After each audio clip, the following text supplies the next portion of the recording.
Loh kula itu karena hidup dengan istri saya sama anak saya. Jadi yang ngurus anak saya sendiri. Jarang kula ngurus dalam jarang. Ya, memang saya punya standar pakai kitab-kitab kados hikam. Saya ini merasa hidup di dunia itu sendiri. Sampeyan tak warai la Allah kana kotar. Imam yang ngarang hikam itu punya resep supaya kamu seneng terus. Liyakil lama tafrahu bihi, mesti yakin lama tahzanu bihi. Usahakan sedikit sekali apa yang bikin kamu seneng, maka akan sedikit sekali yang bikin kamu susah. Jadi misalnya kulo nih, jadi kiai misalnya cari wong ya kulo kiai wong alim, jelas nak ngalime ngalim, nak kiai rapati ya, nak ngalimnya jelas. Tapi nak kiai rapati, nah kan kiai tapi ra ngalim. Nah kulo nak darani wong alim malah muni ya jelas. Nak kiai rapati ya, kok kulo rapati nurut tapi aturan masyarakat rapati napa? Nah sampean kiai tapi ora napa ngalim. Ya beda.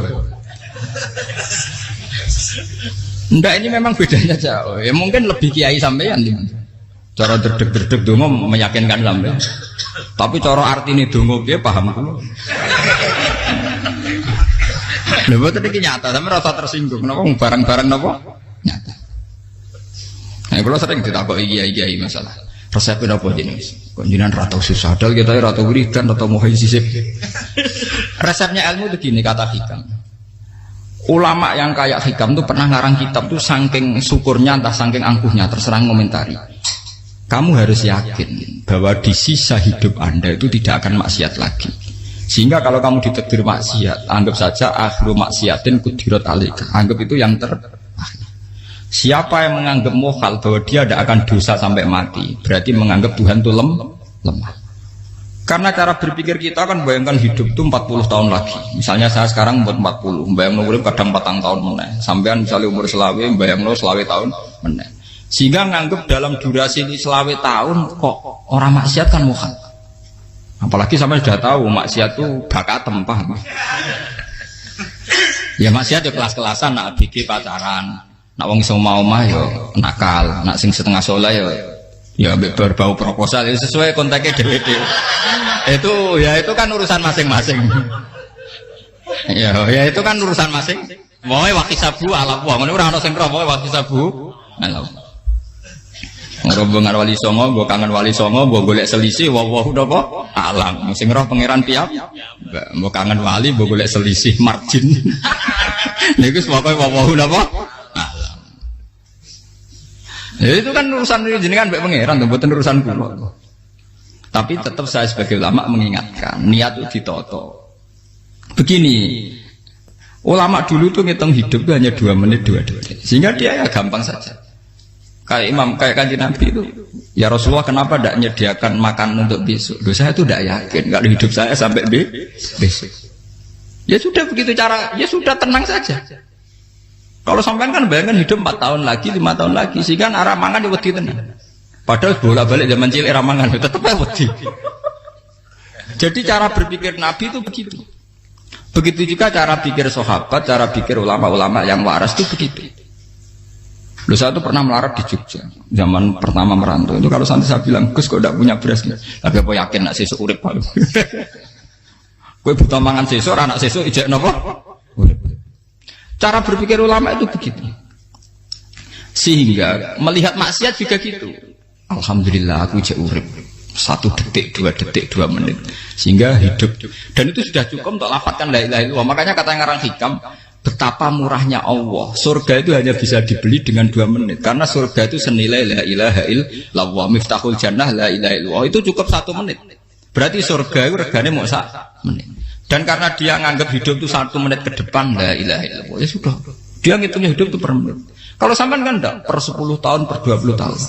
Sehingga kriminal betul, cara pandang sampean itu kriminal betul. Sehingga bayang kudu di duwe, kudu di bojo, nak kiai kudu di pengaruh. Lah kalau saya enggak. Saya meskipun enggak sehebat itu, tapi mewarisi keilmuan mereka. Jadi misalnya saya jadi ulama, itu bayang di santri mau sitok. Islam pokoknya ke Ahmadiyah ya gitu saja. Ya pokoknya ya sudah gitu. Orang bayang santri sing pampinan takwa khusyuk salam template demen gelo, demen apa? Lo tanyakan santri-santri saya itu mungkin belum pernah nyuruh istri saya bikin kopi. Bisa dihitung. Karena saya itu sederhana saja. Misalnya saya pergi dari Jogja ini yang nyata salam. Bayang bojo wis maca gawekno kopi, bukakno lawang malah kecewa. Seperti umumnya orang kan gitu. Semerantau ada bang bojoku nyuambut, digawekno kopi, digodhogno banyu hangat teman, bareng teko bojone wangep kukur-kukur. Karena tarifnya dia ideal, maka mudah kecewa kalau itu tidak terjadi. Nak kula mboten, sebayang napa Yogya bojoku cek utuh Islam, nak salat 5 wulan ya sudah gitu. Pakai standar-standar yang minimalis. Saya dari rumah bangun sampai ngaji ya, pokoknya melek, ya sudah nak salat dem-dem napa, mulane sudah gitu. Andai kan saya pakai standar maksimal, maka akan mudah kecewa. Rasulullah juga begitu. Rasulullah itu ngadepi Sayyidah Aisyah, itu ya begitu, ngadepi Hasan Husain. Sehingga tidak ada cerita Nabi mudah kecewa, betul. Karena Nabi bayangkan anak istrinya itu ya minimalis sekali, urusan dunia maksudnya minimalis sekali. Misalnya Nabi pagi-pagi tanya, ya Aisyah apa ada sarapan? Tidak ya Rasulullah, ya idzan asumu, kalau itu saya puasa. Kalau sampean, usul-usul orang juga no kopi, wong wedok opo, itu kan repot. Muni-muni itibak sunnah Rasul, tapi tidak pernah sampean mendekati sunnah nopo Rasul. Sehingga ya tenang saja Nabi. Saya tuh alhamdulillah bisa niru dalam gitu-gitu tuh bisa. Makanya ini kiai muda paling jauh. Banyak kiai-kiai sepuh itu kalau urusan gitu konsultasi masa. Gus saya bawa kain. Ini kalau ya sampai irade karep. Sehingga saya tidak pernah bayangkan opo tanggaku seneng aku atau orang ngaji aku kecewa, tidak pernah bayangkan. Sampai bukan makhluk, tidak penting. Kecewa itu tidak benar. Saya itu orang alim, ngerti ini warido kamat lubi, ora warido kum. Yang tak gulai ridane pengiran, antara ridane sing ngaji, ridane konsumen. Itu apa? Makhluk tidak penting. Itu harus dilatih. Harus apa? Sehingga orang itu kalau biasa sholat, maksudnya biasa takluk ya Allah, mesti la Allah katardo, mesti gampang puas. Karena dia iktifak ngalap cukup be Allah Subhanahu wa ta'ala. Saya sebagai manusia juga sering ditangisi istri. Misalnya saya sering ke Jogja sendirian. Nah ninggalan nopo, ninggalan itu milik pengiran. Misalnya mati ninggalan ya paling aku mau ngapain nih suaraku. Paling uang nangis gue kegiatan. Bukan apa. Ingin saya bahwa konstitusi ulama itu masih iktimat Allah. Kalau kita kan enggak. Cara berpikir kita ngaji itu ideal sing ono podium, sing ngaji kelaminan takwa kabeh, ketunan kaji kabeh, diluk kabeh. Kita akan pakai standar-standar yang dengan asumsi kita. Padahal Nabi dulu zaman sugeng al iman hahuna wa yusiru ila qalbihi sadrihi salah. Iman itu urusan hati. Komitmen sampean be Allah Subhanahu wa taala. Nah ini resepnya. Makanya kata hikam liyakillah ma tafrahu bi. Mesti yakinlah ma tahzanu bi. Sedikitlah kamu gembira dengan satu hal, nanti akan sedikit kamu yang kecewa. Artinya misalnya kados kula sebagai ulama seneng kula niku kok ijek iman. Ya nggak kayak wong awam. Ya sudah gitu. Jadi misalnya suatu saat kula jatuh, yang ngaji saya gak semeneng dadi kupeding. Wong sing seneng kula bubar kabeh. Kula ya ora susah, miskola darah bener. Gus saiki jenengan ora sing seneng. Ya tenang saja. Sing ora seneng ya makhluk ora jelas. Dan status mereka tetap layaduru walayang. Ini harus dilatih. Sehingga Nabi itu ya meskipun beliau itu perang, sahabatnya meninggal, ya tenang saja. Nabi cara berpikir yang meninggal mereka mati syahid, yang masih hidup dianggap berpotensi melakukan kebaikan. Sama tak warai resep-resep dari Rasulullah SAW. Saya ini sebetulnya memaksa, menjelaskan ini maksa, karena saya inginnya jadi ulama yang kayak umumnya orang, tidak ideal-ideal amat. Tapi kan saya ditakdir ilmunya itu ideal, jadi terpaksa saya jelaskan. Tapi kalau perilaku saya tidak akan ideal. Soalnya ngawur, saake mari Ghafuri pengiran nganggur bolak-balik cerita. Ada seorang wali, karena dia wali itu doa di multazam, ya Allah saya ini minta satu hal. Karena dia wali maka tidak minta uang, tidak minta jabatan, minta engkau takdir saya tidak pernah maksiat. Itu kan bagus sekali, minta doa ditakdir gak maksiat kan ada. Dari pengiran malah jabe. Fa'ena adau ghufran. Karena tahu maksiat malah sifat ghafurku tak ada kondi. Gambarnya pengiran ini sifat ghafurku rak nganggur. Malah tidak ada orang selain Nabi kecuali ditakdir tahu maksiat. Dan sifat ghafuri pengiran efektif. Paham apa? Lara sampean kan ghafuri bonggo kabeh. Jadi karek sajidul iqab. Karena maksiat sampean sering. Jadi sifat ghafuri wis berlaku aktif. Saya karek nunggu sifat sajidul iqab. Paham ya? Itu beda dengan wali-wali. Sifat sajidul iqab mau aktif mereka tidak punya dosa. Malah pangeran bingung gak kok sifat ghafure. Apa tak dakoki ghafur atau dosa. Didakoki sadidil kok gak tau maksiat. Jadi pangeran malah sing bingung. Nak kowe ora tau maksiat ghafur kok tak dakoki. Kok ora tau maksiat, wong iku ora tau apa? Didakoki sadidil kok gak mungkin atau maksiat. Lah pangeran ape dakok ghafur kan syaratnya dosa sik. Sampeyan kan walian. Ghafure wis dientekno. Keseringan kepake, paham ya? Karek nopo? Karek sadidil ikom. Ya itu memang standar Tuhan. Semua Quran itu kalau nyeritakan gitu. Nabi ibadi anni anal ghafurur rahim. Kawulaku ceritani aku ghafurur rahim, tapi yo ceritani wa anna adabi wal adabul alim. Jadi Nabi ibadi anni anal ghafurur rahim wa anna adabi wal adabul alim. Kalau Nabi Ibrahim, Nabi Muhammad inna rabbaka lasari'ul iqab. Pangeran cepat nyiksane, tapi wa innahu laghafurur. Jadi dua sifat ini pasti aktif. Dan tentu ulama itu senang sifat ghafur itu ya meskipun aktif, tapi mereka tidak pernah ngambil fasilitas sifat nopo. Kula baleni malih. Sehingga kayak Sayyidina Umar radhiyallahu anhu ketika beliau pertama jadi khalifah, ini cerita di kitab Hayati Sahabat. Pertama dia jadi khalifah, orang mengira dia akan ngomong hal-hal yang besar, visi besar tentang negara, visi besar tentang izzatil Islam wal muslim. Tapi ketika Umar pertama pidato begini, ayuhal muslimun ayuhan nas, ana, jari kata Sayyidina Umar, ana hulamun min bani Makhzum, akulu min kholati. Saya ini pemuda dari Bani Makhzum. Kecil saya bisa makan karena bulik-bulik saya punya kebun kurma yang kalau saya memanen diopahi beberapa biji dan itu menjadi kuti wahayati, menjadi saya bisa hidup. Terus wassalamualaikum warahmatullahi wabarakatuh. Orang itu penasaran semua. Orang jadi khalifah pertama dibenem jadi Amirul Mukminin, pidatonya ngenang masa kecilnya ra kelar mangan, kelare mangan mergo buruh bulike. Paham ya?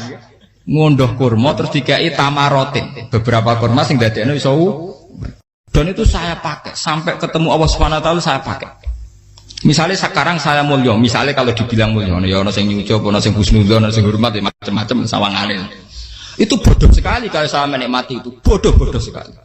Paling banter nikmati dicucup dihormati itu apa? Tapi kalau nikmatnya bisa makan saat itu tuh nyawa. SBY jadi presiden prestasi, Gus Dur jadi presiden prestasi, tapi umpama presiden tetap mangan. Prestasi tertinggi ada bisa makan selisat dirumki gojogonyo. Makanya Umar mengingatkan, sebetulnya nikmat tertinggi saya itu tidak saat saya jadi khalifah, saat itu kok aku iso mangan, cara gak aku mati. Paham ya? Jadi itu luar biasa. Kita ini kan menjadi angkuh karena ngitung nikmat itu yang besar-besar, punya prestasi, punya. Kalau saya enggak ngitung nikmat itu kelar mangan gak mati, kan gampang. Sehingga saya tidak mudah kecewa karena tarifnya minimalis, gak gampang apa? Jadi misalnya kalau kapan-kapan kok berhubung, Gus ini Tuhan rasanya jangan ngeten-ngeten. Oh makhluk itu ya gak apa-apa. Kalau di status kiai kan seakan-akan ngomongnya sakral, seakan-akan mandi. Tapi nak tak status, oh makhluk itu ngomong ngono ya sudah kan. Menjadi kan sudah distatuskan sebagai apa? Makhluk. Tentu makhluk statusnya la yadurru wala yanfa. Di sini ini penting. Orang-orang ahli tauhid tentu tidak punya kesusahan. Innalladzina qalu rabbuna wa tsummas taqamu. Itu mesti tidak ada kesusahan sama sekali. Misalnya ulama-ulama dulu mau mati ya tenang saja. Mati kedua itu mati paling menantang ya, menyenangkan sekali. Karena mati yang seru itu mati zaman Al-Adam. Misalnya saya kelahiran tahun 70. Tahun 40-50 kan belum ada saya. Itu mati yang sejati karena Al-Adam. Kenapa? Al-Adam tidak ada. Mati yang nanti itu mati yang petualangan karena saya mati setelah menyaksikan kekuasaan Allah, setelah husnudzon sama Allah, sehingga mati yang menuruti kerinduan akan ketemu sang kekasih. Makanya Jalaluddin Ar-Rumi ketika mau meninggal dan orang-orang muridnya nangis, dia marah-marah. Hei murid-muridku, betapa bodohnya engkau. Saat kayak ini yang saya tunggu, saya sudah menyesal berusaha sampai Allah dat cinta senang. Aku kecewa waktu makhluk-makhluk koyo kowe. Saiki wis wayahe aku goleki kholik dat cinta senengi malah mbok tangi. Cek bodone kowe. Saat-saat sing tenteni malah mbok tangi. Betapa aku lamanya menunggu kematian ini. Mergo hidup itu keterpisahanku mbek Allah, kemen ketemu kowe. Malane Jalaluddin Rumilah yang mengistilahkan mati itu malam pengantin. Makanya fal'an awanus sirok minkum wa awan wisol habibi. Ini saat yang indah karena ketemu dengan berpisah dari makhluk-makhluk yang tidak penting menuju sama habibi kekasihku. Dia misalkan mati itu malam pengantin. Semenjak istilah itu populer sehingga di Jawa ana ngipi dadi nganten takwilane mati. Itu filosofi sufi, ya filosofi napa? Lah niku tenan. Begitu juga sahabat-sahabat dulu. Bilal mau meninggal, anaknya udah nangis. Bilal lagu ya. Ditanya sama anaknya, kenapa anak-anak kamu nangis? Dan jenengan badhe kapundhut. Aku malah seneng nang mati. Hudan nalqal akhibah Muhammadan wa hisbah. Aku nak urip ketemune mbek kowe terus. Malah nak mati ketemu Nabi Muhammad. Hudan nalqal akhibah Muhammadan wa hisbah. Nah, dengan cara pandang begitu maka hidup itu enjoy saja. Ya saya sebenarnya keberatan pakai kelas ini, keberatan karena saya harus ngulang sampean-sampean itu. Ya makanya potensi kayak saya tentu mengurangi jadwal ketemu. Makanya saya mohon kalau tidak penting itu jangan sungkan. Anggap saja itu bagian dari hormat saya. Ya minimal sampai anak misalnya di duit saya ketahui gue jajan pentolan enam lah apa mau gue suwan bareng malah repot. Gue ganggu uang anak peleleran pak. Nah misalnya sampai kepentak kok hukum, uang nak pinter, hukumnya takokan ya ringan, takok kita tanggam paling bisa. Karena pertanyaan yang ringan tentu ya ringan-ringan saja kan. Gak perlu kiai kali ber. Sampeyan ora usah GR. Kalau pertanyaannya angel Gus gak ono sing iso jawab. Wong nak ra alim tahke, iku pertanyaane ya ora patimu itu. Iku wis kangelan ngoten. Ini mboten ngenyek tapi padha enak. Padha napa? Makanya kalau latih. Jadi hikam sendiri itu ada manhaj, ada metode.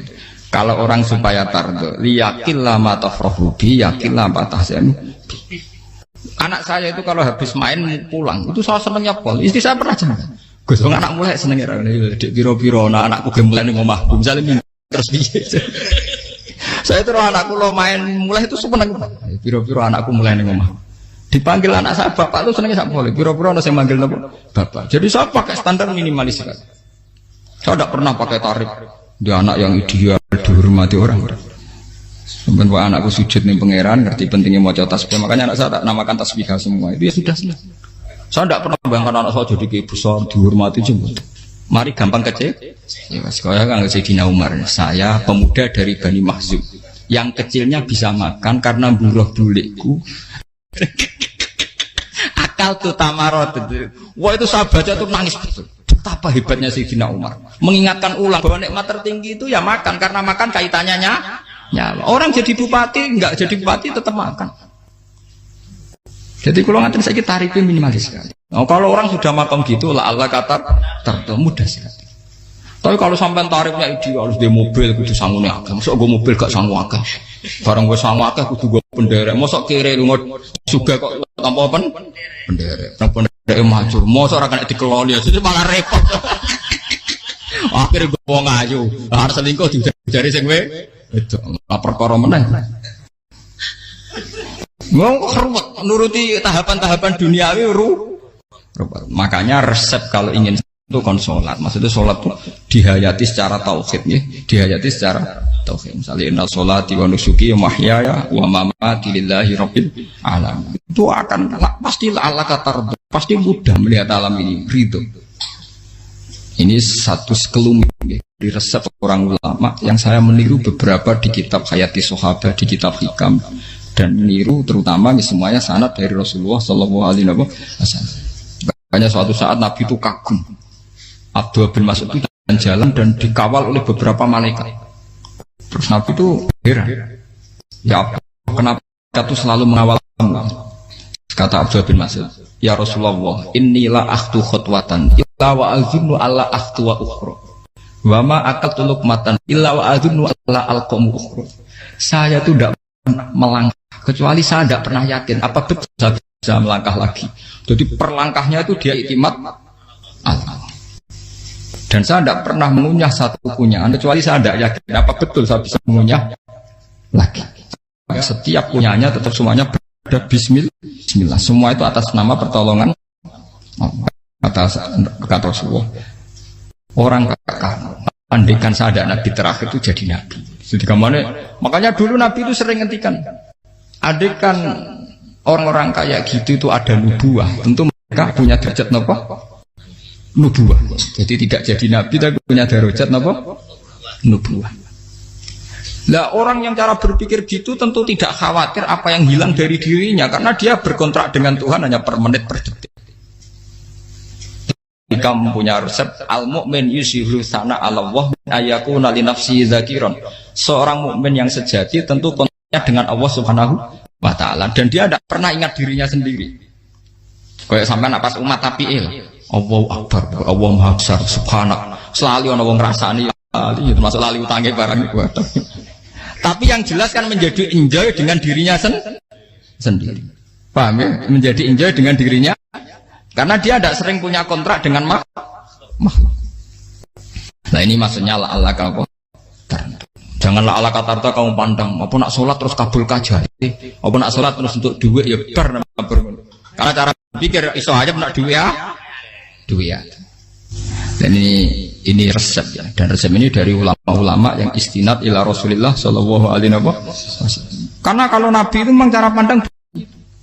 Aisyah itu pernah ditanya. Ya Aisyah, saya ini ingin makan. Apa daging yang dari sahabat ini masih? Wah ya Rasulullah sudah habis karena tak kasihkan tetangga. Itu Nabi tidak marah-marah, malah bilang, kamu benar Aisyah. Biru yang kamu kasihkan tuh yang masih. Kau nak daging dipangan dewe kadang nuruti nafsu. Nak dikekno wong sudah kau nuruti perintahnya pengen. Jadi kanjeng Nabi beneran Aisyah. Daging ijek. Mau kalau nanti yang malah ijek. Sing bogo sudah kau malah sing ijek. Cara berpikir Nabi itu begitu. Tapi tahu-tahu disederhanakan sunnah Nabi serbanan. Lah itu kan ya memang itu bagian dari sunnah Nabi, tapi sunnah seharga 10.000. Paham ya? Ya monggo mawon sampean sunnah Nabi serbanan gitu, tapi itu sunnah yang bisa dibeli dengan murah. Hakikatnya sunnah Nabi itu rata-rata bentuknya perilaku, napa? Sampeyan delok dawuh Aisyah tengene tiba berjanji, kana khuluquhul Qur'an wa shimatuhul ghufran yansahu lil insan wa yafsahu fil ihsan wa ya'fu 'anil dzambi idza kana fi haqqihi wa sababi. Kana khuluquhul Qur'an, nabi ku akhlak dasare wis kaya Quran plek. Urusane akhlak. Wa shimatuhul ghufran, ciri utama sifatnya nabi gampang nyepuro. Yansahu lil insan. Dan nabi punya niat baik pada seluruh manusia. Wa yafsahu fil ihsan, sering melakukan ihsan. Lah nek sunah Nabi ngoten kan luwih sering kula Quran ya wis hafal mulang. Wasimatu kufron kula gampang nyebut sampean ngaji angop ya ora tau tamu. Yang sahulil insan kula bedina nate tiyang mulang.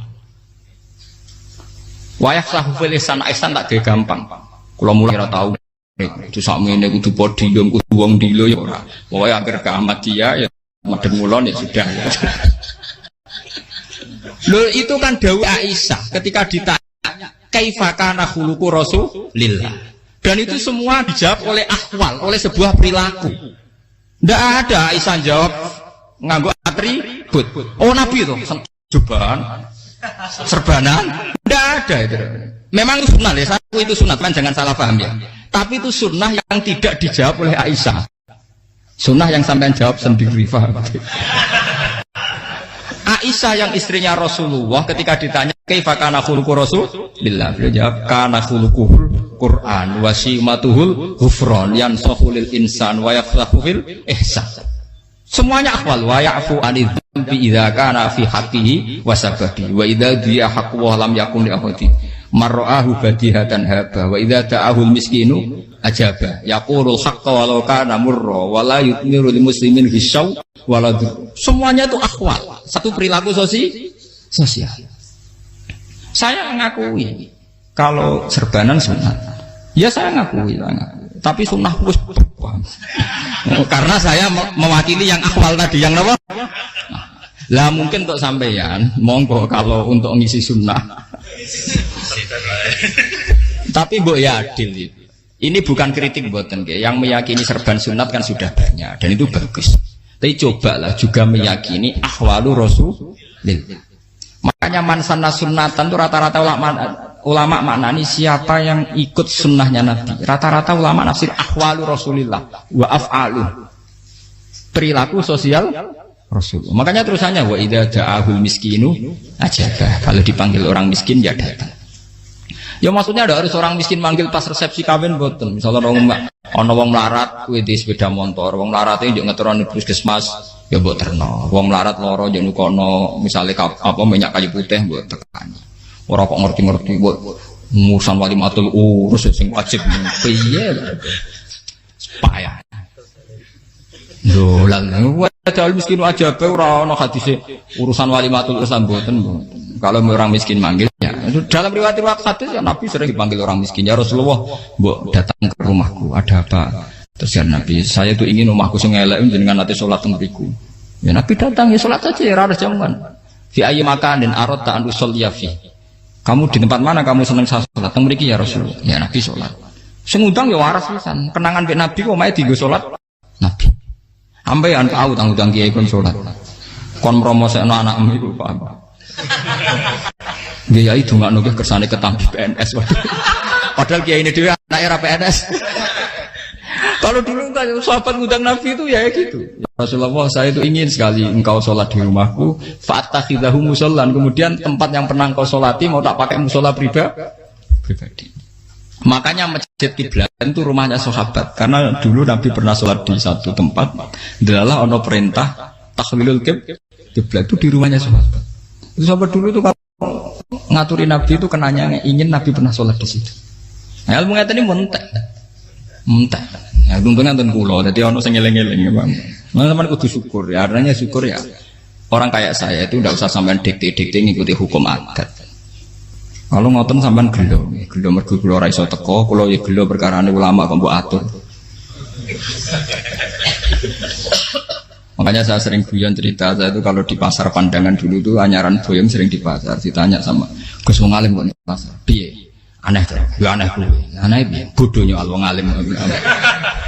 Kadang masyarakat tuh tidak sadar keanehan dirinya sendiri. Mereka enak saja rasa kalau orang alim ke pasar itu aneh. Mereka tidak sadar orang bodohnya wong alim ya aneh. Enak saja mereka mikir sepi. Faham ini supaya sampean la Allah kan apa tar. Makanya untuk Rasulullah, Nabi itu sering ngendikan nak ana tamu hormati. Tapi etika mertamu di Rasulullah itu walakin idza du'aitum. Mertamu Nabi itu nunggu ditimbali. Walakin idza du'itum du'iya mabni majhul. Ketika kamu ditimbali fat. Jadi ya ayyuhalladzina amanu la tadkhulu buyutan nabiyyi illa ayyudzana lakum. Jadi untuk sowan Nabi itu nunggu dipang. Meskipun sahabat tuh rindu Nabi, tidak berani sowan ke dalamnya Nabi. Kalau ingin ketemu Nabi di barno pas sholat jamaah, karena Nabi pasti keluar di mas. Andai kan Nabi nerima tamu di rumah, ya rasido dadi Nabi. Aman nopo tamu.